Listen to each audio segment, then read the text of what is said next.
Hi, and welcome to the Law Simplified. I'm Shavin Bandaranaike. There's this great analogy about supercars, horsepower, and their maximum speed. Essentially, back in the day when they were developing supercars, they were trying to break certain barriers. Let's say the 200 mile an hour mark, the 220, or even the 250 plus mile an hour mark. And what they realized was that it takes less effort and horsepower to get to, let's say, the barrier itself, 200 miles an hour, than it does to achieve the next level, the 220 or the 250. The circumstances in law, however, when it comes to achieving an elusive first-class law degree is slightly different. It's true in the fact that there are few unique particulars that you might need to inculcate, but it's not as difficult, let's say, or it's not an insurmountable obstacle, much like that the engineers in terms of developing supercars had to get through. If you like the type of content that I make on this very YouTube channel, as well as you had an opportunity to check out the comprehensive online law school, make sure you give a thumbs up and do subscribe to the Law Simplified channel. If you are a student that is consistently performing at a 2-1 or a second upper level, this video is going to help you identify the attributes that you might be missing to exceed that which you are capable of now. In other words, if you are achieving a 60 or a 65, to take it above the line of a 70, 75, or better yet even an 80 in terms of your assessments as well as your assignment submissions. If you feel like you're a student still at the pass level, somewhere in the doldrums, you'll see a few insightful aspects of going through questions as well as what you need to incorporate to showcase to an examiner that your capabilities are much more than what you are putting down on paper at the moment. Now, there are three fundamentals that I have noticed in going through feedback reports of my fast track and masterclass students that are missing, and hence why these students are being kept from achieving a first-class law degree. The first aspect is the lack of signposting.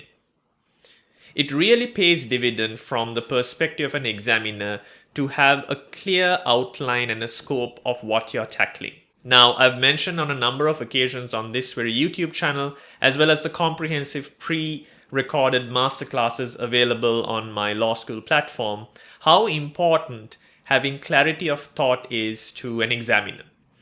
Your introduction, for instance, has to showcase a number of aspects, particularly of which the issues that you're going to tackle. Signposting or having subheadings throughout your response is one attribute. You need to show the examiner a clear outline and a flow of thoughts going from one step to another. So the first thing that differentiates, for example, a second upper or a 2-1 student from that of a first class student is that clarity of thought by way of signposting.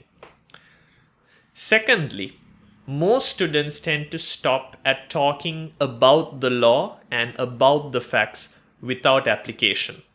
Now, I know most of you may have heard of this ad nauseum by different members of faculty in your respective universities or institutions.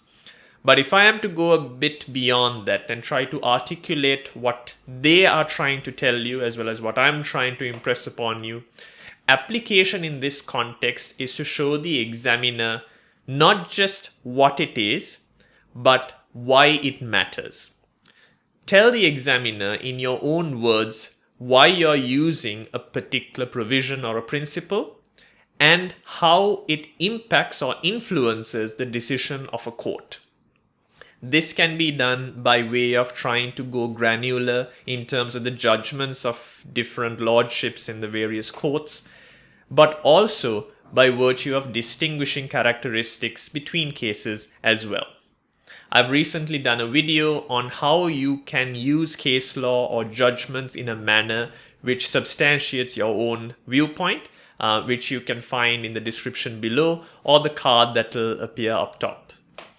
The third and final aspect that differentiates a second upper or a 2-1 student from a first class student is something that I've noticed lacking in 99% of students across the board, regardless of the level they are at, which is presentation, housekeeping. It does pay dividend to have a clear, concise, and properly formatted document for your examiner to assess. Presentation is everything. No one falls in love with the personality in the first instance. It's the looks, unfortunately, that you're being judged by. From the perspective of your response, from your examination or assignment response, the cleaner it is in terms of how you have formatted it, whether it's justified, whether there's 1.5 or double spacing according to the rubric of your assessment, whether there's proper signposting, have you underlined your case law, where it is necessary, have you put emphasis on certain aspects by italicizing elements. All of these things contribute to an overall subjective grading that will take you above and beyond that which you are currently scoring.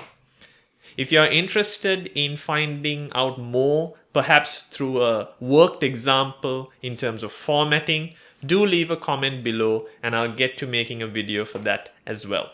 So, to recap, to go from a 2-1 or a second upper to that elusive first class, make sure you signpost or use subheadings to show clarity of thought. Try and articulate not just what you're saying, but why you're saying it, and more importantly, why it matters to the current context and how it's going to impact and influence a decision of a court. And finally, be clear, concise, and do your housekeeping. Format it and present it in a respectable manner to your examiner. That being said, until the next time that we meet, have fun, stay safe, and as always, obey the law.